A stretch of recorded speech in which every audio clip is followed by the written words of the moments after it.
Going back in time from Longfellow a bit, we have an old poem from, I believe, the 1600s, and it is the Pulley by George Herbert. And I don't know much about him, and I only know what I know about the poem from the poem itself, so I'm not going to give much more of an introduction than that. When God at first made man, having a glass of blessings standing by, let us, said he, pour on him all we can. Let the world's riches, which dispersed lie, contract into a span. So strength first made a way, then beauty flowed, then wisdom, honor, pleasure. When almost all was out, God made a stay, perceiving that, alone of all his treasure, rest in the bottom lay. For if I should, said he, bestow this jewel also on my creature, he would adore my gifts instead of me, and rest in nature, not the God of nature. So both should losers be. Yet let him keep the rest, but keep them with repining restlessness. Let him be rich and weary, that at least, if goodness lead him not, yet weariness may toss him to my breast. So in short, other words, in other words, our hearts are restless until they rest in you. We are the highest and most blessed of all beings. We are the only being that is made in God's image and likeness. We are the only being with a rational intellect. We are the only being that can comprehend our Lord and come to know him and understand him. entirely of our own power. And he, well, with his grace. But he did not come in the form of a lion, as cool as the Narnia movies are. He did not come in the form of pick your other animal. He came in the form of us. He came as one of us. And made us in his image. Yeah. So we do have all of the world's riches. We actually have wisdom. We actually have honor. We actually have real pleasure in a way that no animal does. We have incredible beauty. But we don't have enough. We don't have enough in the sense that we can satisfy our own longings, our own internal longings.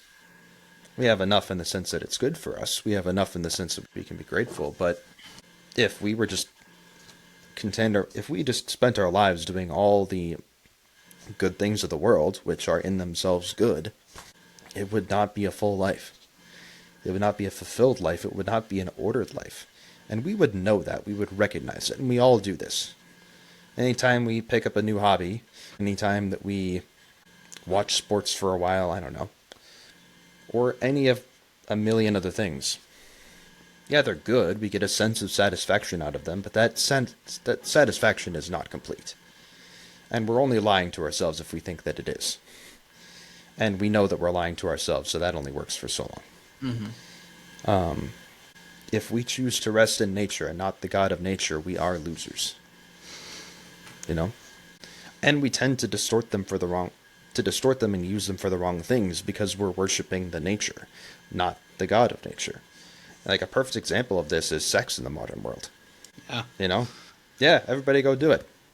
In and of itself, like, sex is an incredible good, but you better use it as such, otherwise it's an incredible evil. You know?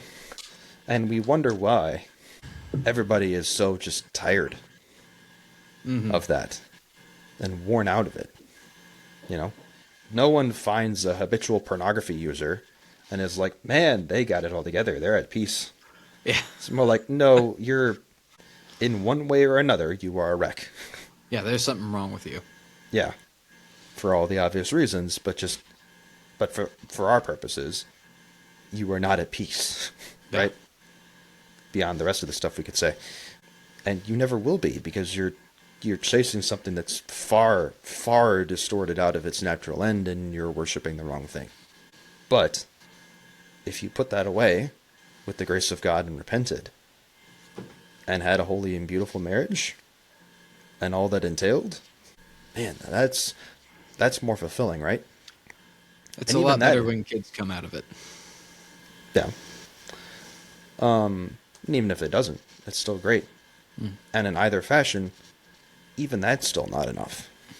But it at least is closer, and at least in using those things in a rightly ordered fashion, I can be directed towards God, and I can be reminded of Him, and reminded that in Him alone can I rest.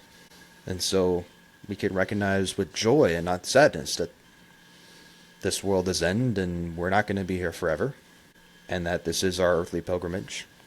We can just be like, yeah, great. It's awesome. I just want to rest in you, God. I just want to rest in you. You alone can fulfill. You alone can fill this thing in my heart. I got nothing for that. Like that's all you. So I'm just gonna let you. I'm just gonna let you do that. There is a hole in your heart that only God can fill. A hole that is infinitely sized and can only be filled with something that is of infinite size. Mm-hmm. So anything else you try to put in there, you are just throwing it into a bottomless pit. Yep. And in that, we demean those other gifts that we were given.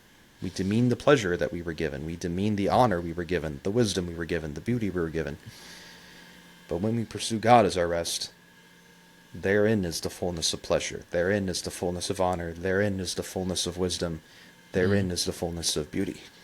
Sounds like a good thing to do. Like, need I say more?